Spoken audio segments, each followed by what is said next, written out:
Nici nu era chip ca eu să nu înaintez, să intervin cu această problemă. Foarte greu a fost, că undeva 20 de ani spun necesitatea construcției unei grupe. Poate că el poate să fie și două grupe, chiar și două grupe.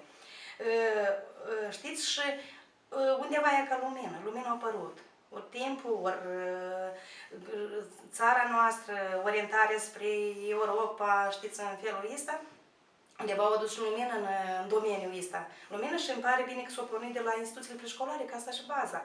Dacă noi să creștem copiii sănătoși și cu priceperi de prinde și cunoștințe de să orienteze în societate, atunci nu mergem înainte. De ce trebuie copiii să fie pus accent pe gândirea logică, copiii să fie liberi, siguri pe comportamentul lor, pe cunoștințele lor. Asta e important și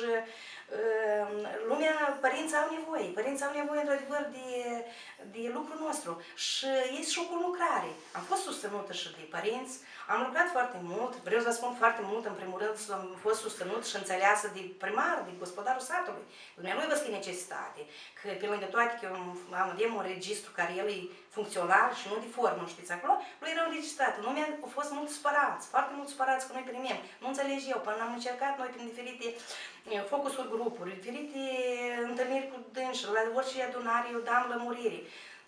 Știți că și te doare când te învățăști că ai primit pe unul și pe altul nu. Că poate pe cealaltă în diferite modalități. Nu a fost așa ceva, pentru că este sigilat și registru care eu am pus, el a fost în capul meu la toate discuțiile noastre. Asta e legea. Și dacă eu nu interveneam într-adevăr în modul ăsta serios, poate nici nu se mișca.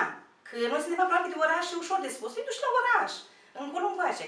Și aici s-a mișcat. Și vă spun, sunt mulțumit faptul că este un primar care conștient și fără verificări. Eu știu că aici menține responsabilitate și corectitudine. Și dumnealui, într-adevăr, a intervenit și la nivel de țară, mai sus. Și mulțumit faptul că și țara noastră, guvernul lucrează în direcția asta, că îmbunătățiri în general de condiții. Și am beneficiat de proiecte până acum românești. Noi am beneficiat, s-au făcut lucrări foarte bune în instituții.